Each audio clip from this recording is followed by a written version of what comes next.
You're listening to the Angry Marks Podcast Network. 5 days, 6 shows in 5 days, 5 different states. I mean, just a whirlwind of things going on. I started off this past Wednesday, last Wednesday, I guess. Made my debut. If you follow me on social media, you know I made my debut at Dojo Wars, which is, I guess, a separate entity from CZW, even though they taped at the CZW Training Academy. I made my debut at Dojo Wars against the God of War, Frank Picard. Got the win by disqualification, but had a really great time, man. Got some great feedback, not only from DJ Hyde, but Preacher and a couple of other wrestlers and stuff that were there. So definitely had a good time. Definitely going to be making my return back there in like the next 2 weeks. Then Thursday, made my debut at Renegade Pro Wrestling Alliance, right outside, actually right in Charleston, West Virginia. Seems like it was like a week of debuts almost. But I made my debut at Renegade Pro Wrestling Alliance in Charleston, West Virginia. Finally got a match with Benny Conley, who's really well known in the southern West Virginia area and stuff, man. Great guy, trained by one of the most talented guys on the indies, Jason Kincaid. Had a great match with Benny Conley. Lost, you know what I'm saying, put up a good fight, lost to Benny Conley, but it's okay, you know, we're not done yet. Friday, went to the Mike Quackenbush ceremony at CWF Mid-Atlantic, learned a bunch of great things. Hopefully, you know, I can take the things I've learned and I can move forward to that. Saturday, NRLL, Luchas and Beer. And then Saturday night, I was at Pure Pro Wrestling in Pelham, North Carolina. Jesus, man. Then Sunday was a huge show. It was AWE in Atlanta, Georgia. A lot of crazy things happened before the AWE show. It was supposed to have been an pay-per-view live and shown live on Flow Slam. Some things happened. I'm not going to get into it. But instead of being on Flow Slam, the show was on WWN Live. Amazing show, amazing turnout, huge crowd, live crowd. If you've never been to an AWE show, you need to put down your wrestling bucket list to make it to an AWE show. Wrestled the PWX champion Anthony Henry, and I will tell you, and I put it on my Twitter and stuff, and on my Facebook and everything. If he didn't have my respect, which he did, he definitely had my respect because he's a great talent. He definitely earned my respect Sunday afternoon. Jesus, the guy hits like a, you know, for him to be as small as he is, and for me to outweigh him by close to 100 pounds, the guy hits like a brick. The guy's a machine. He can go. Definitely check out Anthony Henry. If he's on a show anywhere close to you, check him out, man. The guy's phenomenal. Can't put him over enough, man. That's another one of those guys that I look forward to facing and sharing the ring with in the future. But, you know, as you can tell, just a long week for Will. Just so much going on. So much going on. I'm tired. I'm not even gonna lie. I'm tired. Got home last night, Monday night, because after wrestling for 5 days straight, definitely wasn't going to drive, you know, home after the AWE show. So I basically just went home. I mean, I just got a hotel room. Shout outs to a really good friend of mine, Tamika in Atlanta. Got me a great deal at a great hotel. I'm not gonna put it out here and say what hotel I was staying at because I'll probably end up staying there again. And I don't want you people stalking me.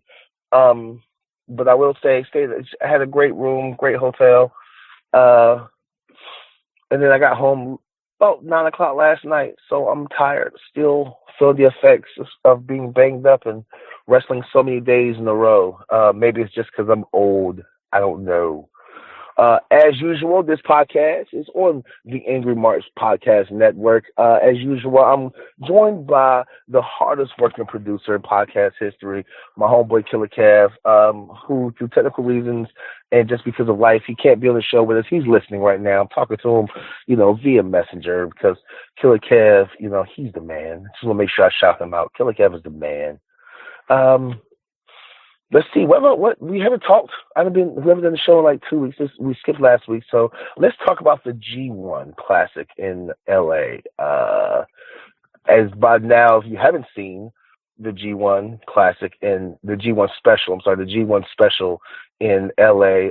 You need to go and watch it, man. A bunch of great matches. Jesus, I was so impressed by all the matches going on. As you know by now, Kenny Omega. Shouts out to Kenny Omega for being the first ever IWGP United States champion. Amazing match with Ishii. In my opinion, Ishii is one of the top wrestlers in the world. He doesn't look like it. The Stone Pit Bull doesn't look like he should be able to do half the things that he does because he's built like a brick wall. He reminds me of my favorite wrestlers when I was growing up as a kid. You know, Crusher Ray Stevens, Coco Beware, Arn Anderson, guys who weren't considered body guys. They were just big and tough and thick and had what I call truck driver tough built bodies and stuff, man. But he can go. Like, Ishii's one of the best wrestlers in the world, in my opinion. Actually, I was kind of sad because I really felt like they should have, like, Juice Robinson probably should. I really wanted to see Juice Robinson versus Kenny Omega. I felt like this would have been the perfect time to showcase Juice Robinson versus Kenny Omega in a one-on-one match, but that didn't happen. I'm so sad. So I think what else happened in wrestling this week? You know, WWE had a pay-per-view. I don't really want to talk about it just because the name Great Balls of Fire. Following all the social media stuff, following social media on my way home, from what I can tell, you know, not a lot of people were impressed. There were some things that were good and some things that were bad, as to be expected from a WWE pay-per-view. But I haven't watched it. Have no desire to watch it, really. Just because there's not, you know, some things that WWE does right that I really enjoyed, and there's some things they do wrong that I'm really disappointed at. I will say one of the things that I was highly enjoyed was the rap battle between the Usos and the New Day. That, Jesus, man, I don't know. I don't know if somebody just didn't go over what they were supposed to say. I don't know if this was like a legitimate freestyle because they had Wale. I don't know if they gave them, like, you know, any bullet points or things to hit. But, man, it was some shots thrown in that thing. Everything from talking about how the Usos weren't really on TV or on Total Divas until their wife put them on, to the Xavier Woods scandal, to Kofi Kingston being a fake Jamaican. I mean, they pulled no punches, man. And I don't know if those – I'm assuming because, you know, the Usos have appeared on Xavier Woods' YouTube channel, his gaming channel, Up, Up, Down, Down, that these guys are all friendly in real life. But, man, they were throwing some shots at each other like, Jesus Christ. It was definitely not very PG. I will put it like that. It was still very PG, but it was a lot of innuendos. It reminds, you know, it's kind of like a Simpsons cartoon or a Family Guy, where if you're an adult, you understand what the hell they're talking about, but your kids won't. So I'm just gonna leave it at that. Like, they were throwing some shots in this. There were some kids around. They probably didn't get it, but you as an adult, you would probably just watching like, holy shit, what in the hell just happened? I'm trying to think. Not a lot. I'm really, you know, like I said, this past weekend really had me tired. I found it, but getting away from wrestling for a small bit, I found a new passion, or something to take my mind off of, you know, the 8, 9, 12-hour road trips. A lot of times in wrestling, we're driving anywhere from 8 to 10 to 12, sometimes 16 hours on the road just to make a show. And so you got to find things to fill the time with. And so as of late, I've been like popping in audiobooks. And that's my new like guilty pleasure right now, is audiobooks. I'll usually stop at like a truck stop, like a Pilot or a TA or whatever the case may be, and I'll go over to the truck driving section and but oh man, you know, they have DVDs and CDs. I'm like, all right, audiobooks, duh. And they're actually pretty cheap, you know, they're like anywhere from 10 to 12, $13, whatever. And it's worth a good 6-7 hours of the drive is just listening to audiobooks. So I found a couple of good audiobooks that I've been listening to. But a friend of mine was like, hey, why don't you take this time to actually do something constructive besides just listening to audiobooks? So I finally, after like 10 years, I've bit the bullet, and I finally ordered the Rosetta Stone series and stuff, because one of my passions is to go to Japan and to go to Mexico. And I feel like if I'm going to go to Japan, I'm going to go to Mexico, then I probably need to know the language a little bit. So I've ordered the Rosetta Stone for both Japanese and Spanish, or Latin American Spanish, whatever you want to call it. And so for the next couple of weeks, couple of months probably, if you see me on the road, I'm probably listening to the Rosetta Stone CDs and stuff, trying to get my foreign language on. Speaking of foreign language, once again, if you follow me on social media, then you would know that ding, ding, ding, finally got my passport. Oh, man, let me tell you something.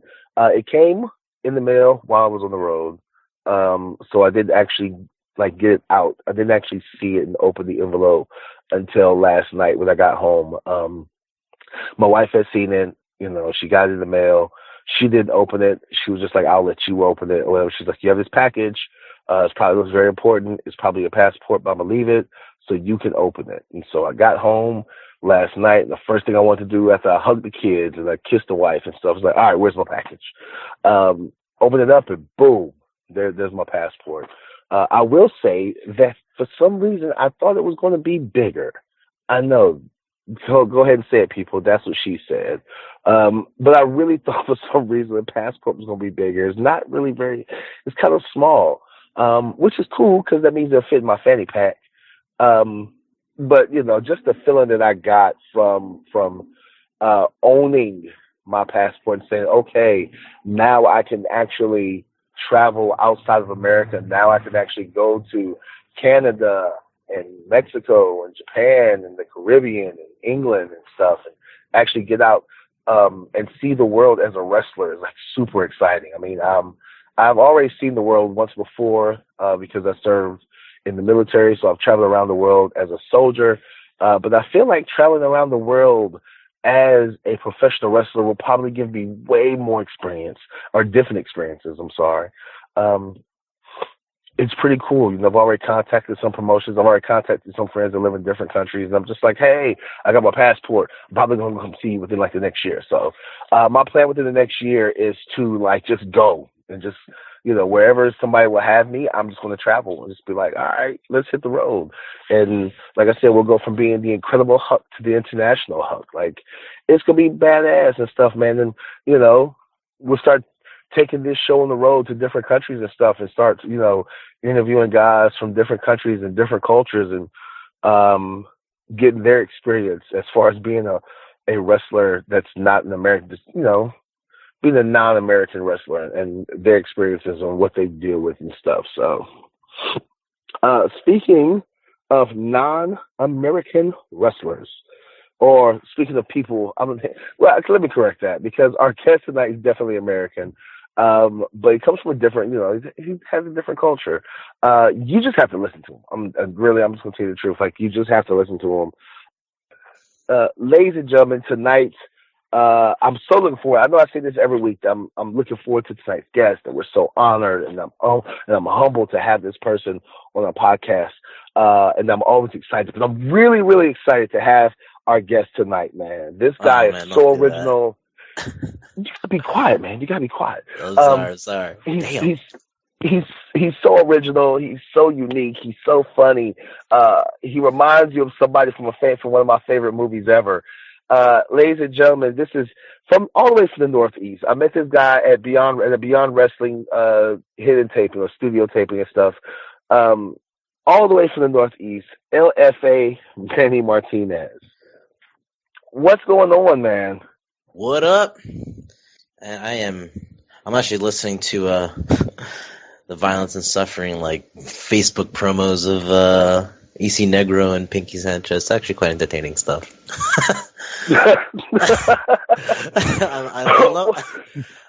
I never get into the drama, so this is part of the drama I actually ever kind of witnessed, because there's no point in the negative stuff. I have no beef with any of those two, but it's just entertaining as all hell to watch them. So. Oh, definitely. We try to keep it real positive on this show as well, man. But like I said earlier in the introduction, met you. You're from the Northeast. I met you at the Beyond Studio, the Beyond Wrestling Studio taping, like one of their sleeper cell tapings and stuff. Where guys are coming up and they're basically just driving to the school and stuff, and the New England Pro Wrestling Academy, and they're Yep. trying to impress the powers that be at Beyond Wrestling, trying to get a spot, man. And like out of all the guys there was a bunch of great talent there. Like you stood out more than anybody else, man. It was crazy. Really? Wow. I never thought that. It was, ladies and gentlemen. Let me tell you something about Manny Martinez. Like, he reminds you, if you follow the Wrestling Nerdcast on social media. We posted a picture of him and stuff along with the announcement. You look like Baby Joker from next Friday. I know, that's the whole idea. But the best thing about the whole situation is that the beanie never comes off, which is like the greatest thing ever. I know myself along with a couple other guys that were at that Beyond Wrestling taping, and we're like, God, is that beanie? The beanie never comes off. Like, is it glued to his head? Like, how the hell does he keep that beanie on? Like, Jesus Christ, man. That's a Hispanic nappy hair for you. That's what that does.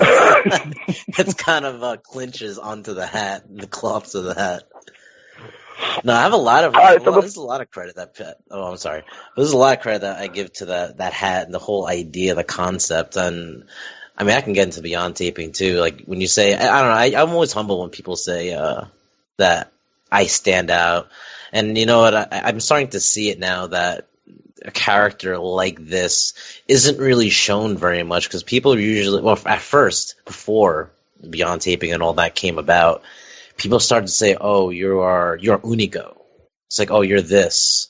You're an old Conan." Like if I am one of those people, I guess you can say Psychosis is Ultimo Dragon, or I don't know. When I did a mask gimmick, I look like Rey Mysterio. I mean, there's a lot of people who wear masks that look like Rey Mysterio. There's a lot of people who that wear Ultimo Dragon's similar outfit nowadays, but it's just you idolize these people and you didn't say kind of mimic them, but you kind of enhance it. It's like a 2.0 version. But I try to actually make it better than what they did. Not like knocking them, but try to do better than they did. And I don't know, just do my version of it because I'm definitely not as tall as them. So when people say, I would say, and I hate to interrupt you. I would say, I see the where people can say, "Oh, he looks like Unico," or "He looks like he should be a member of LAX," or "He reminds us of the old Conan." But to me, it's similar, but it's different because those guys took themselves so serious, and this, I may be wrong, but it seems like you as Manny Martinez as LFA is kind of tongue in cheek. You take a lot of the stereotypes that you would see from a Vato or whatever you want to call it, and you make that part of your gimmick, and you relish in that. Yep. Your promos are so unique.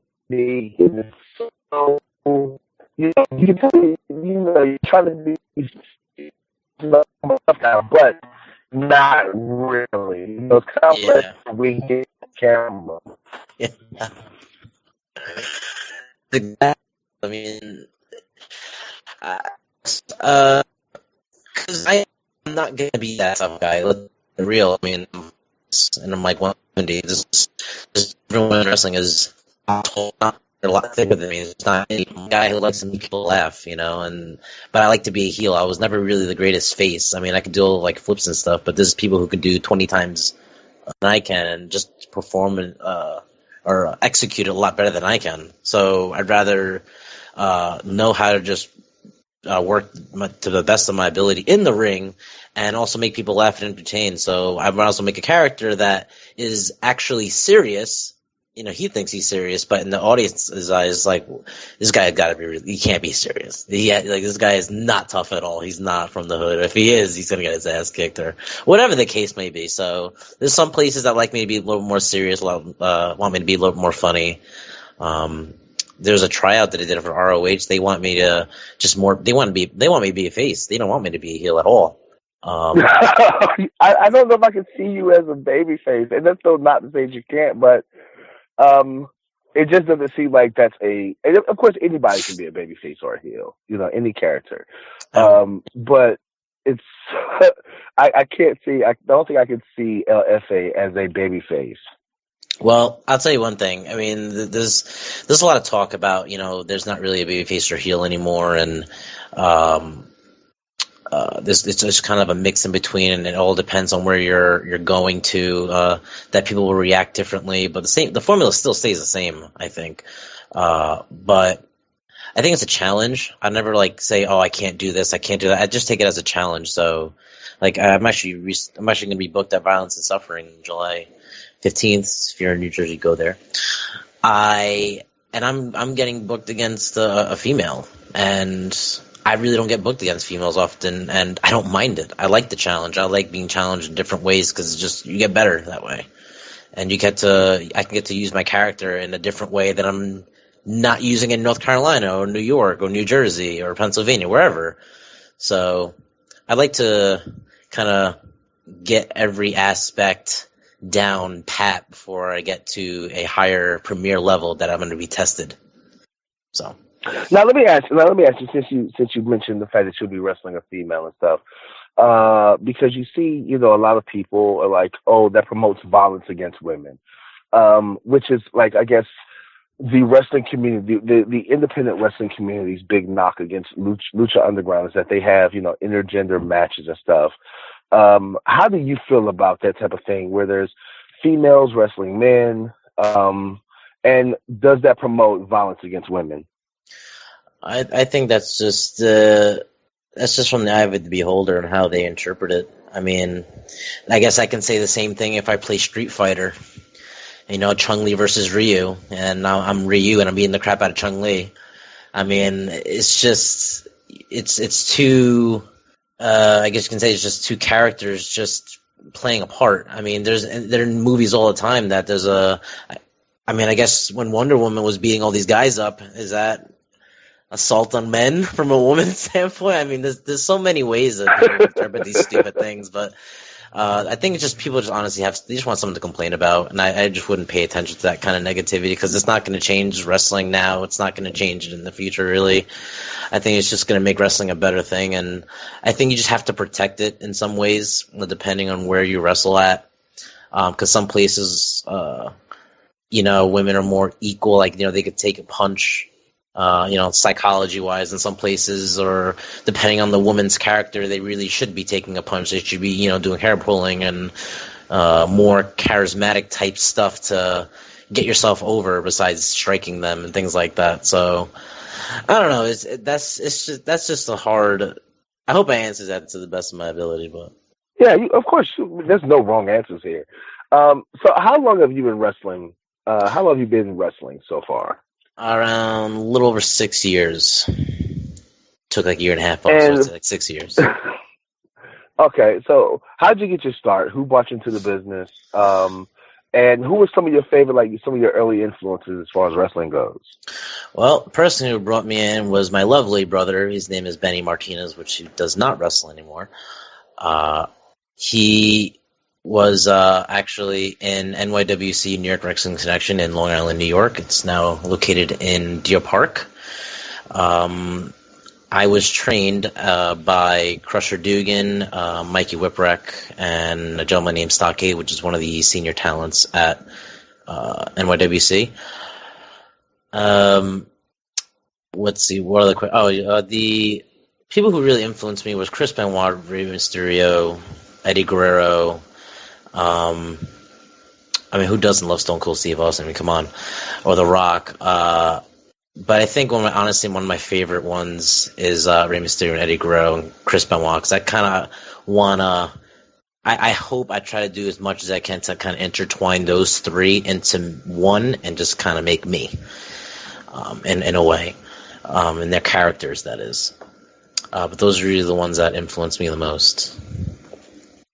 Now, you said you took a year and a half off. Is there any reason why? Do you want to talk about it? Do you not want to talk about it? I have no problem talking about it.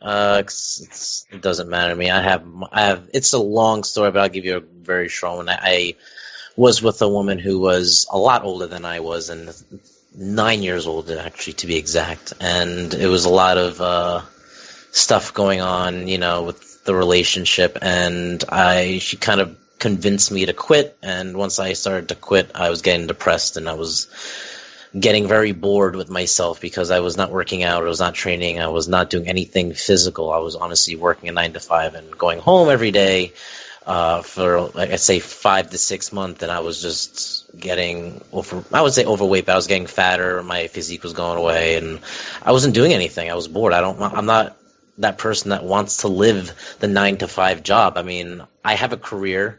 I mean, I have a bachelor's degree. I work at a great job. I work at a school, so well, now I work at a school. I didn't work at a school before, but I work at a great job now. I work at a school. I work in IT. So technically, I'm already living that life. I can honestly just live this life for the rest of my life and retire happily. But I don't want to do that. I want to do other things with my life. I have other goals. I don't want to just wrestle. So, well, I don't want to segue, but basically, to answer that question, that's the reason why. It was because of a woman. So this industry is for single people only. Mike Foley said it himself. So, but, trust and believe, man. I'm a family man. You've met my wife. Yeah. And I have kids and stuff, man. And I have 2 kids with special needs, and it's very tough. It's tough to be in this business anyway. It's even tougher to be a family man and be in a relationship in this business, especially when your significant other doesn't support you or is just like, oh, hey, you got that wrestling thing. I agree. Why don't you quit and get a real job? I think I said on the podcast where I was a guest on a couple of weeks ago that my mom and my dad, sisters, brothers, cousins, aunts, uncles were all like, oh, are you still doing a little wrestling thing? When are you going to stop and get a real job and stuff and grow up? And then it wasn't until I made it into the PWI 500 that they were like, oh, well, I guess this is something serious. Like, this is a big, like, you're actually really good.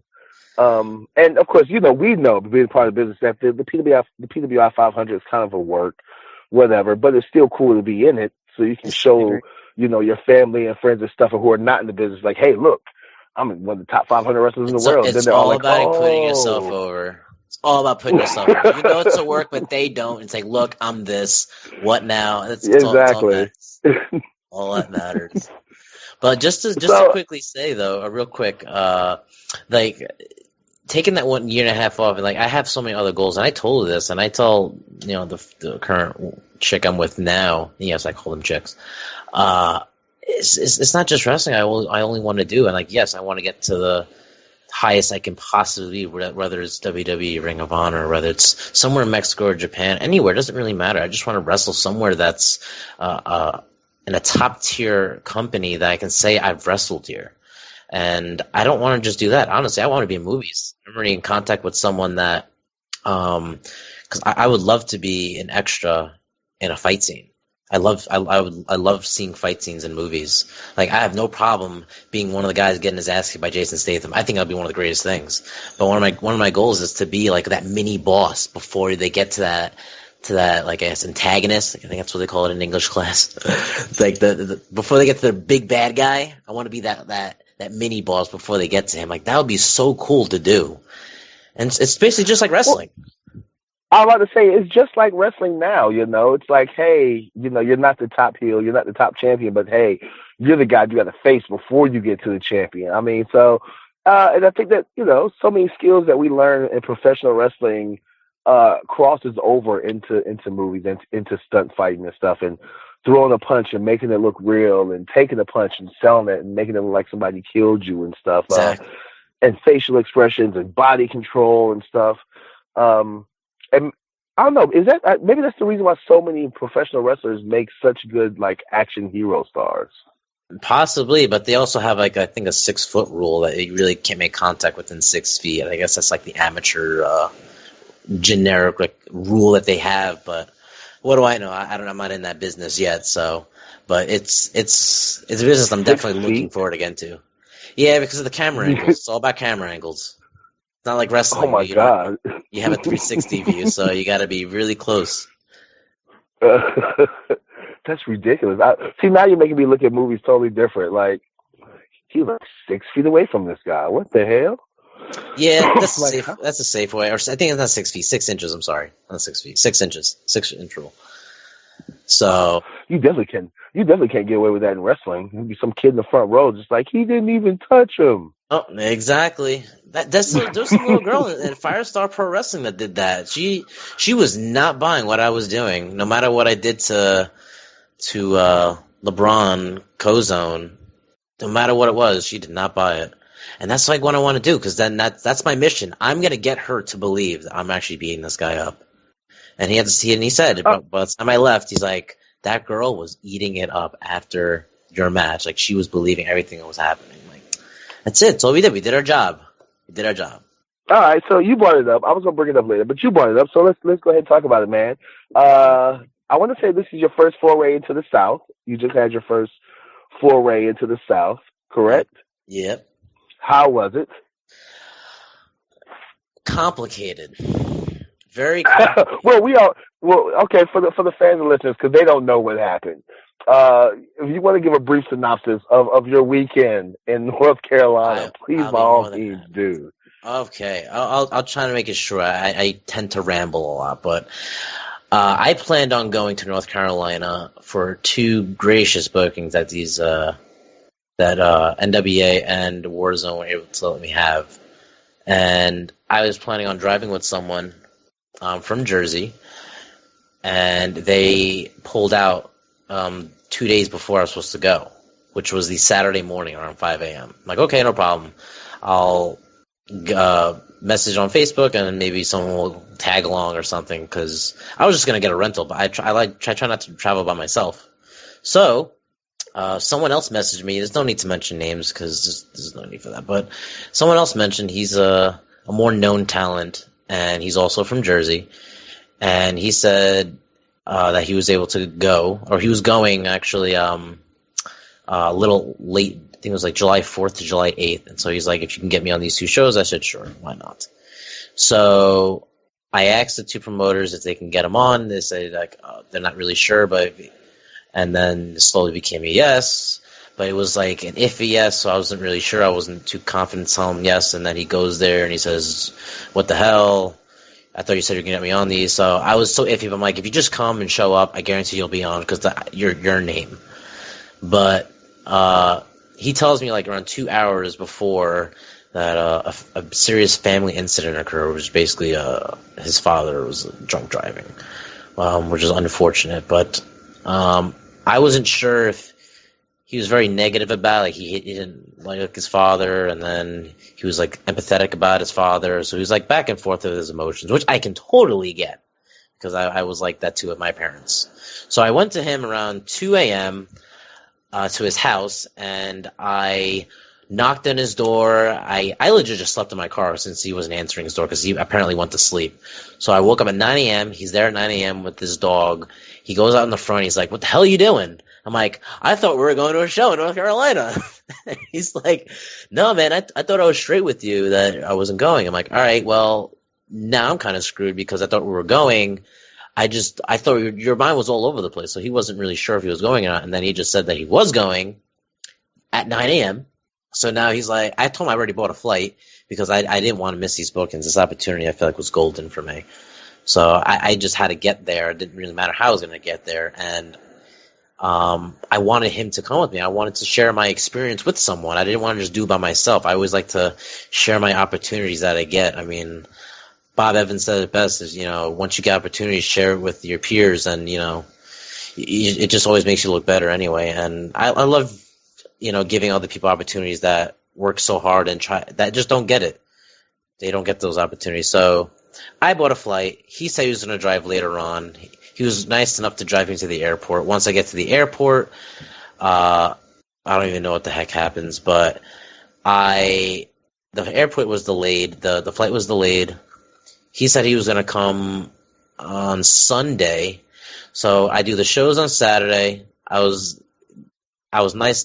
People were nice enough to help me out all through Saturday to get me to these 2 shows, and basically on Sunday he says that I told him I was going to be at Fayetteville on Sunday, And then he doesn't answer me for, I'd say, I think 6 hours.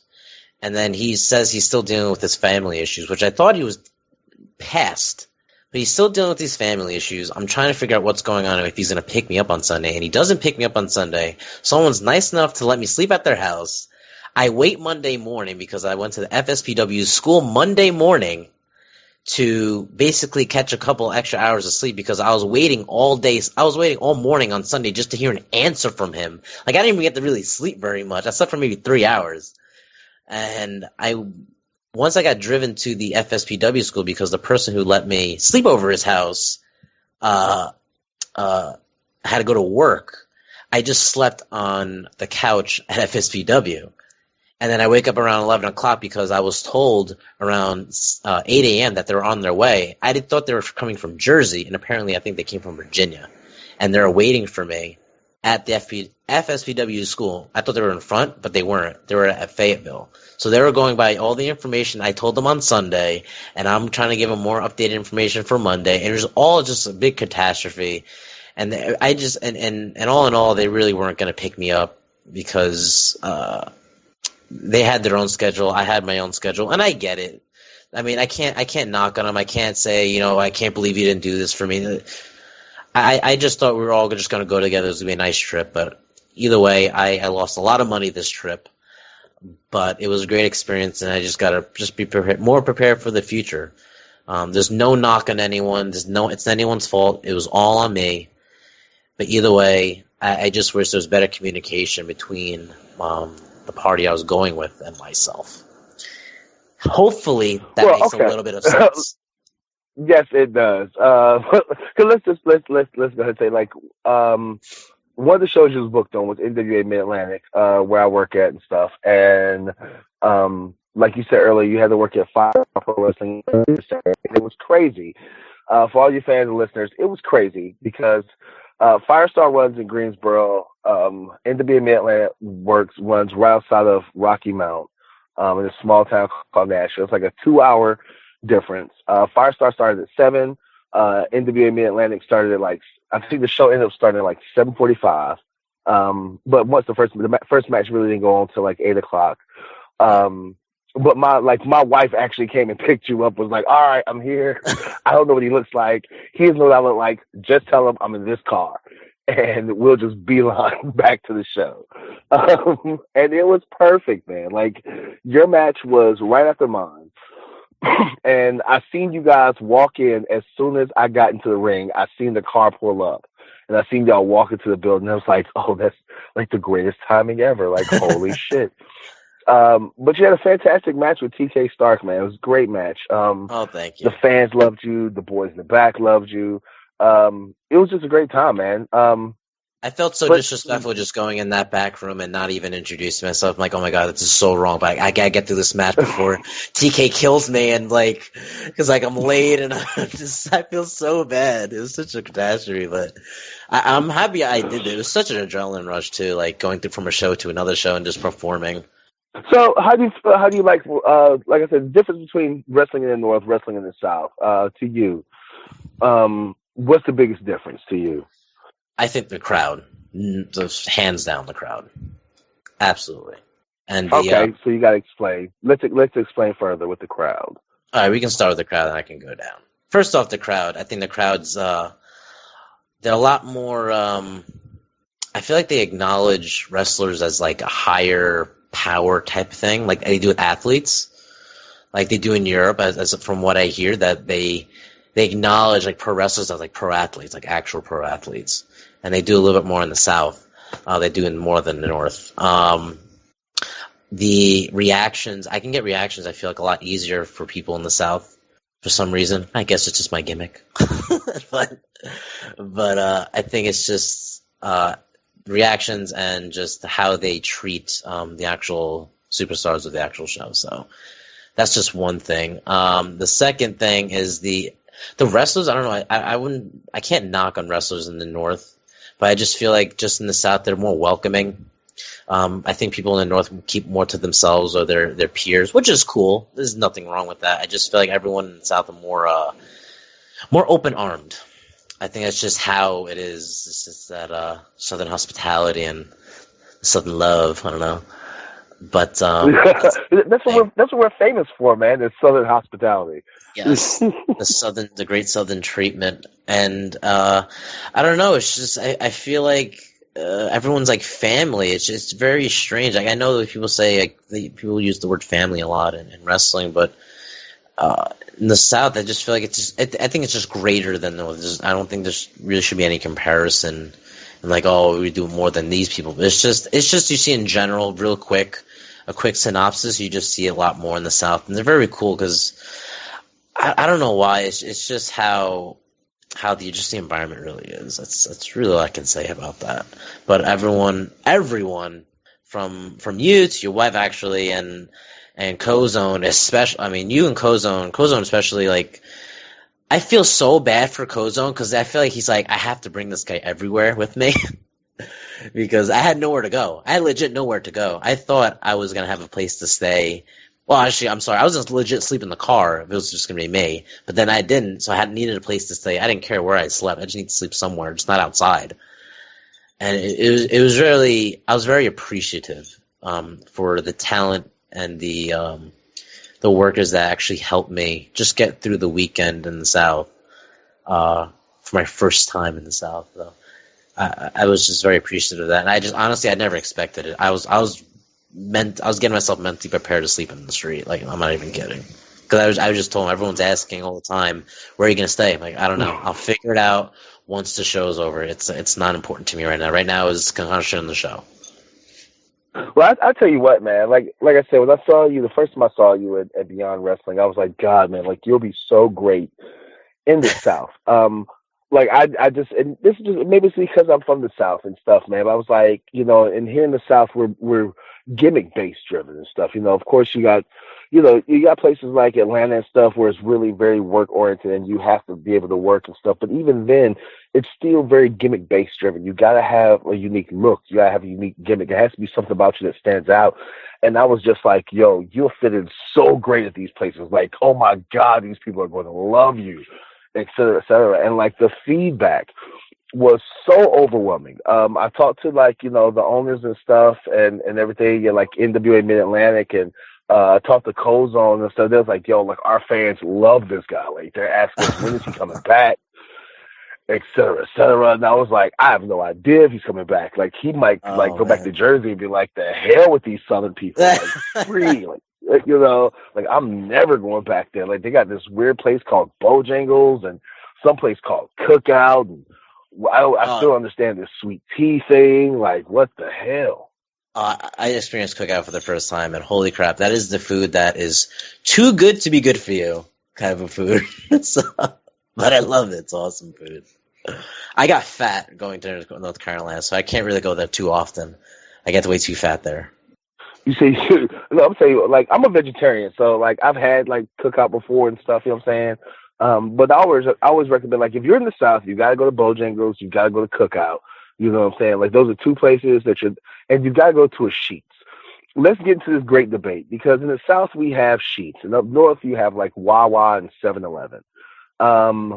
Did you go to a Sheetz while you were down here? Oh, hell yeah. 7-Eleven does not compare to Sheetz. If there's actually a Sheetz in me, a 7-Eleven will go out of business, with hands down. There's just too much more to offer, but I don't think they're not gonna have $5 burritos and stuff in New York. It's just not. The bills are a lot higher in New York, so they're probably, I'd say, around $8, $9 for those burritos in New York. But I'd still buy them because they're great. They're so great. I would say that I think the furthest north I've ever seen the Sheetz was like right outside D.C. On the Virginia side of D.C., I think is the furthest north I've ever seen the Sheetz. And of course, down here, there's like, if you're like in North Carolina, there's Sheetz. And if you're in like Virginia, et cetera, they have like, or up in Maryland, Maryland, New York stuff, they have like Wawa and 7-Eleven. It's like, you people, like, you have no idea what you're missing out on. Like, you got to come down south and go to a Sheetz. Like, it's the greatest thing ever. Yeah. So I'm glad that you recognize the awesomeness that is Sheetz, first of all. Absolutely. All right, so let's talk about some more wrestling, man. Of course. Because I happened to watch a match while getting ready for this podcast and stuff. I watched a couple of matches and stuff, man.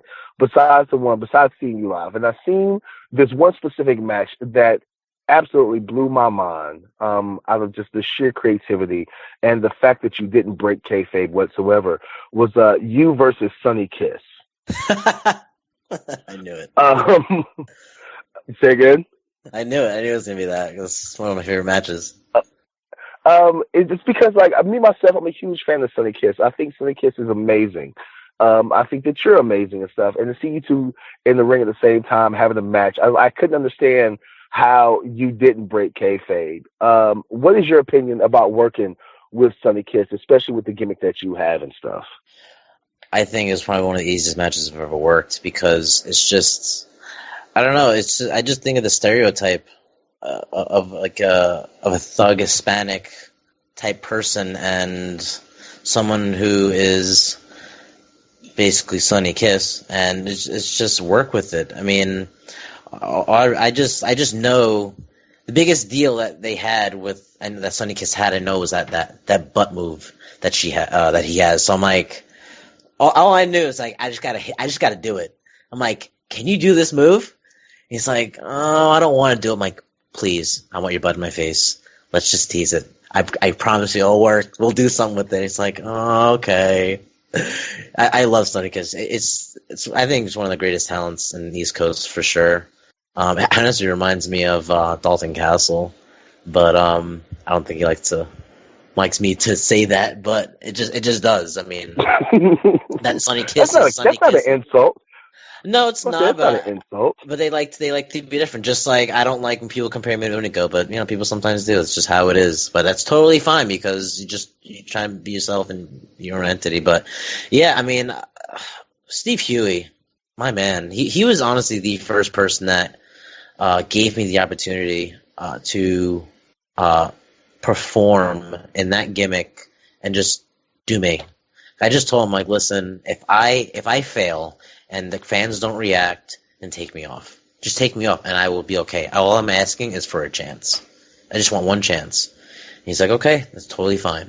And he's like, you're going to work Sonny Kiss. I'm like, what better way to try to go out with the bang and go out swinging than with Sonny Kiss? If I can't do a good match with Sonny Kiss, then I shouldn't be wrestling. Because I know Sonny Kiss is a great Exactly. So, I love how you made that, how you just said that. Like, look, just give me an opportunity, just give me a chance. If you don't like it, then fine, but at least check out what I can do. Not a lot of people would even make that statement or be so confident in their abilities to look at somebody and say, look, just try me out, and if you don't like it, fine. I'm not your cup of tea, no hard feelings. But knowing deep down inside that, hey, once you see me, you're gonna love it. I commend you. That takes a lot of brass. It's just, I don't know. It's just the NYWC humbling type growing up I got from there. It's just no one owes you anything. You have to earn everything you have, and it can honestly be you can get it as quick and as it can be taken away just as fast. And I just want to just prove myself to. And just to say, there's no way no one's seen this before. I know no one's seen this gimmick before. So I know I will be able to impress someone. So I know if the promoter doesn't like it, there's someone else that may like it and say, hey, I know you said that these people didn't like it here. I know a place that can like it. So it's just when one door closes, another one will always open. There's always people that are there to help you. And that's just how it grows, really. And thank God Bob Evans, because I talked to him for legit 10 minutes. It's like, how do I get booked? I do not know how to get booked. And he tells me, how many promoters do you message? I'm like, I don't know, maybe 1, 2, maybe a month. He's like, no, you message 10 a day. Like 10 a day? Yeah. I can't do 2 a day. I don't even know what do I say? It's like, you have a resume, you have promo pictures, have matches, have promos, and send it to them in a professional email. I'm like, I can do that. So I just kept doing it, and then slowly people gave me chances. And I told them I wasn't really asking for much money. I was like, just give me a chance. If you guys don't like it, that's totally fine. I'm not going to knock you. I'm not going to say, how dare you. There's someone that will like it. I know it, because if Bull James likes it, I'm not going to name drop too much, but I mean, Bull James is one of the coolest people I know. And when he saw the NYWC for the first time, and I was so nervous putting it in front of him. I was Now so we nervous say doing Bo this. James. Are we talking about like lives in Kentucky, Tennessee? Bo James. Bull James, Bull Dempsey. Is that his Okay, name? Bull His Dempsey. name, Yes. I was so intimidated when I first saw him in person. Like, oh my god, I'm gonna do this character in front of him. I don't know what I'm gonna do. And I just did it one day at a practice, and he just goes in the ring ever so quietly. And he's like, "That gimmick you do, it's fucking money." I'm like, oh, sweet. It's like, okay, if he approves, then I know other people are gonna like it. It's just a matter of time. And sometimes I'll definitely admit, I'm not the one to shame it. Sometimes I feel like I deserve opportunities that others got. I'm jealous. I think it's a natural way. I think it's a natural characteristic of mine, I guess you can say, that I do get jealous The very natural order easily. of things. It's just the natural order of things. But I do. I'm like, this guy, like, I know him. I know him as good as him. I can't believe he got it and I didn't get it. I'm so jealous of him. I'm like, you know what? Just gonna keep working, because eventually they'll see it and they'll get it and they'll know this guy is as good as these guys I have here. I can definitely bring him on. That's all I gotta keep doing. And unfortunately, my brother in the past has not done that. I believe he has not done that. I believe the opportunities he's had at NYWC back in the day were good. I think they were great, actually, but he just hasn't branched out as I did. And I learned that late, but it's better late than never. And I don't think he understood that you have to really grind a lot to get noticed. And grind with peers. You never have to grind alone. There's a lot of people that say, I've done this and this by myself. You should do this by yourself. Like, no, why do it by yourself when you can have peers that want to work as well? You just got to find the people who are hungry to do it with you and split costs. Let's go to North Carolina. All 4 of us, 5 of us. Let's just go. Let's make a road trip out of it. Let's have fun with it. It should be a fun thing. This should not be a job early on. Now let me ask you this. You know what I'm saying? Because you're from New York. You're from the New York area and stuff. But you're not, in my opinion, you're not an atypical New York guy. But do you feel like being raised, growing up in New York and growing up in that area, kind of gave you an edge on people who didn't grow up in New York? Because, of course, the old saying goes, if you can make it in New York, you can make it anywhere. Make it anywhere. Exactly. Do you think that gave you that emotional and mental toughness to put your nose to the grindstone and stuff and grind it out when it comes to professional wrestling and not take no for an answer?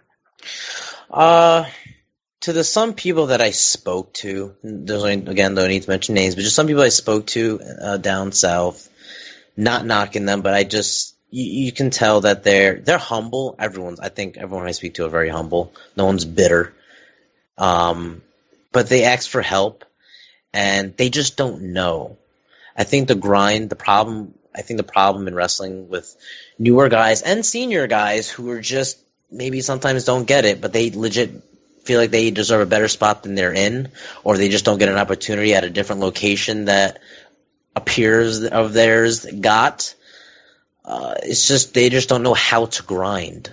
I think me just being I don't want to say educated, but the only word I can think of right now is educated. So I feel like I'm educated in different levels than maybe other people are. So I use proper grammar. I know how to write professional emails. I worked in corporate environments my whole career outside of wrestling. So I know how to do those things. I know how to be very professional, be professional in my emails and my appearance and just my whole demeanor. I'm not saying people don't know how to do that. Maybe they just got to be taught that. I know I have a lot to learn, ex Dan Barry, with me going to a WWE extra spot, and he says I look like my father. So I'm no master of it, but I feel like I've gotten pretty good on my own with a lot of help. And just being from the South, I feel like there's a lot more. It's more lax down there. But I think the grind can still be the same, because obviously people are definitely grinding down there. I know there's a lot of people grinding down there. James Drake.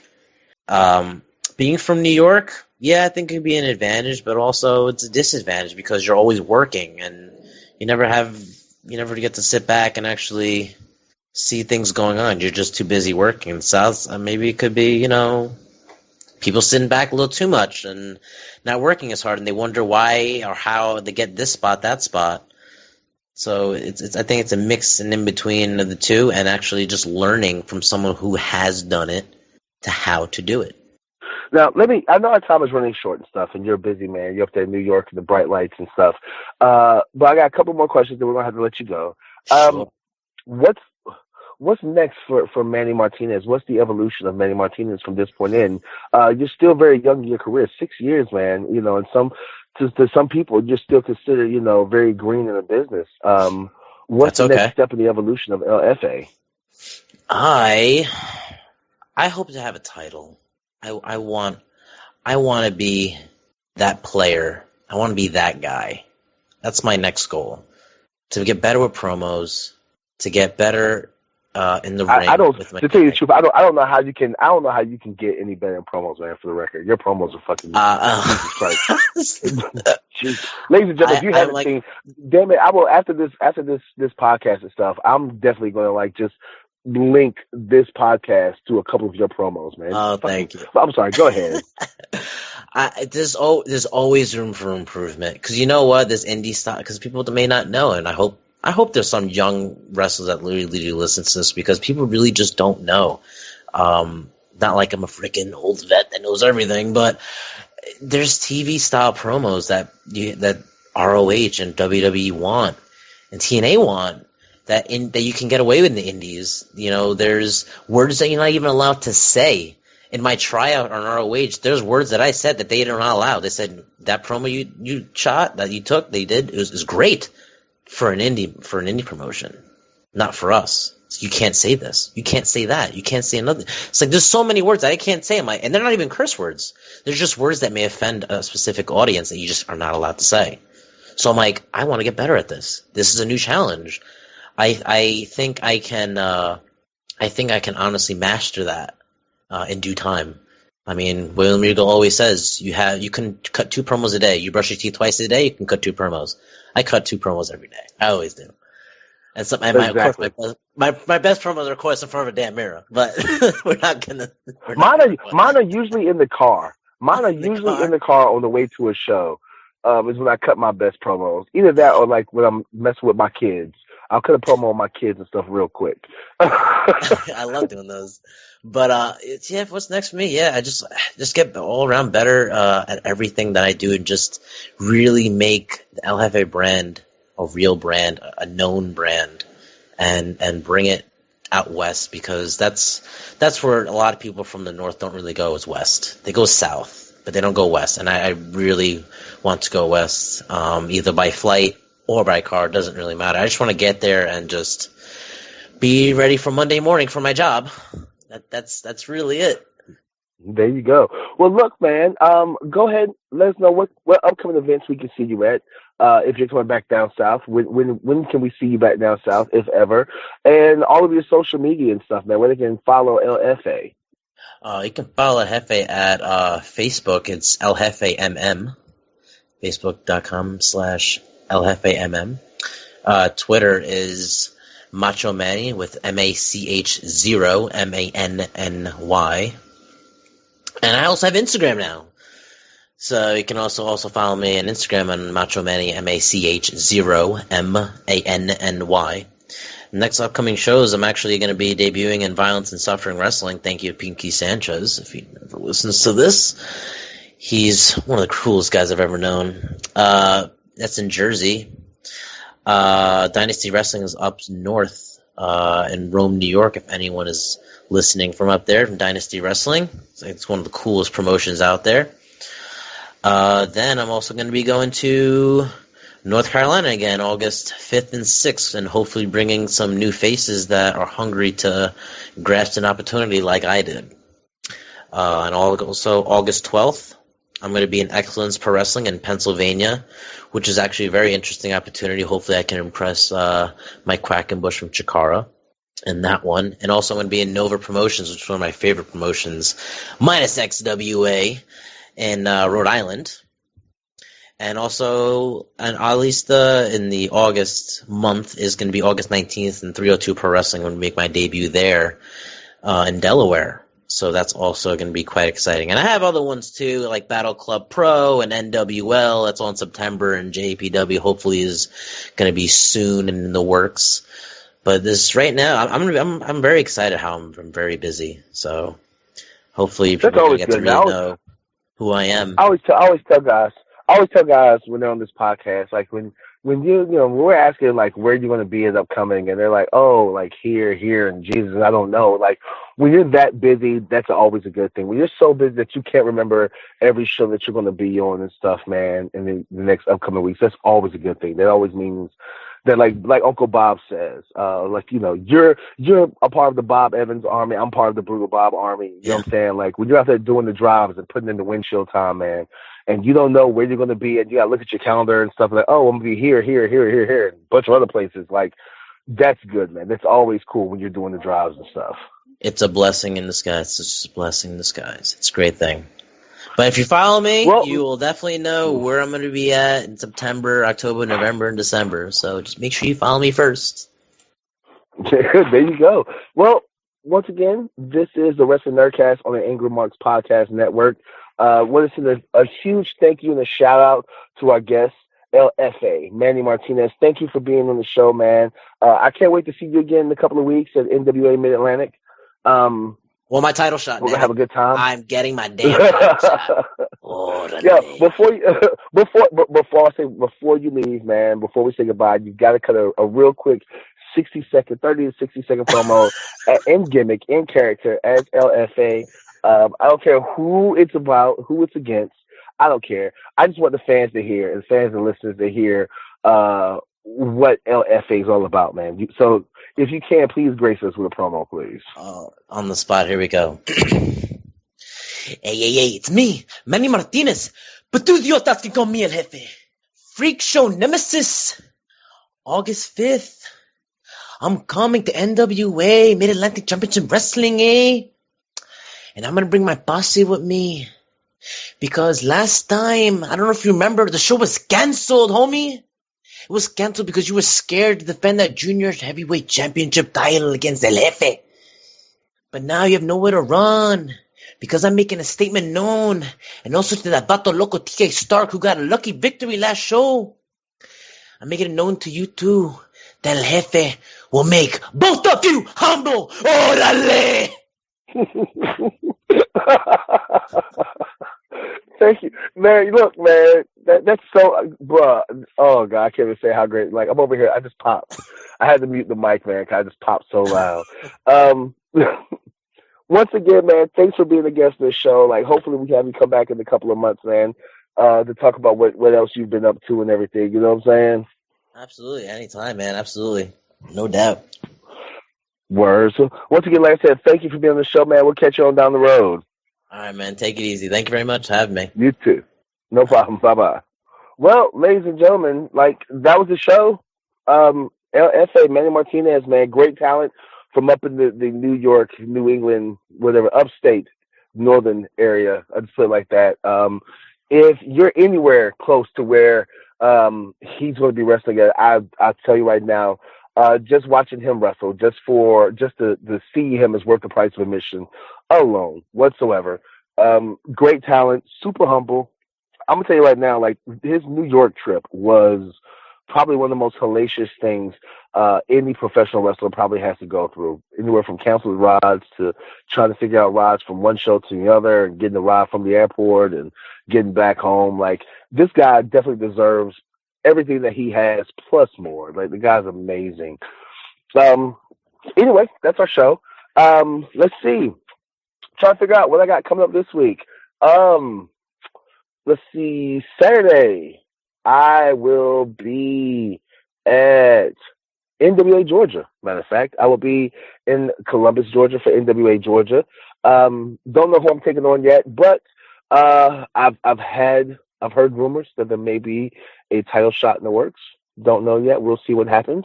But I'll be at NWA Georgia in Columbus, Georgia on Saturday. Sunday, finally, after a couple of weeks, I will make my return back to Firestar Pro Wrestling in Greensboro, North Carolina. If if you get a chance to come out and check me out, come to either one of those two shows. Um, Having a good time, man. Trying to think what else we got going on. As usual, listen to all the great shows on the Angry Marks podcast, whether it's Glove of a Shut Up or Raw Reaction, Thursday Night A&P with Stevie J and all them. Like, just doing a bunch of crazy stuff. Next week we have a great. Next week is going to be probably just as good as this week. Next week our scheduled guest is going to be the Hitman for Hire, Mr. Grimm. Jesus Christ, I'm kind of worried. This guy, kind of puts his opponents in body bags after his match. But it's going to be a great podcast. Luckily, it's through Skype or whatever, so I don't have to worry about him putting me in a body bag. But that'll be our guest next week. The Hitman for Hire, Mr. Grimm, will be our guest on the show. So, as usual, follow me on Facebook, Will Huckabee. Follow me on Twitter, W.A. Huckabee. Follow me on Instagram, William Huckabee. Check out my YouTube. I just released, just put on YouTube my Dojo Wars debut, myself versus the God of War, Frank Picard. Check the video out. Also, the last AWE show, Left Eye Burns the House Down, is available right now on WWN Live. I want to say they have a special for like $6.50. You can actually rent the rent the show for like $6.50. I think usually it's like $9.99, but to get the actual AWE Left Eye Burns the House and see myself versus Anthony Henry and Chip Day and the Ugly Ducklings and the Gymnasty Boys, to see Sue Young, Priscilla Kelly, Kiera Hogan, a bunch of other females, Murder One versus Notorious 187 Homicide, to see all of these great matches, Aaron Epic versus Chip Day, to see all of these great matches, it's probably it's like $6.50, I think, right now they're running the special. And even if they're not, it's only $9. And I guarantee you it's way better than the WWE pay-per-view Great Balls of Fire. Trust and believe. Way better. Way better than that pay-per-view.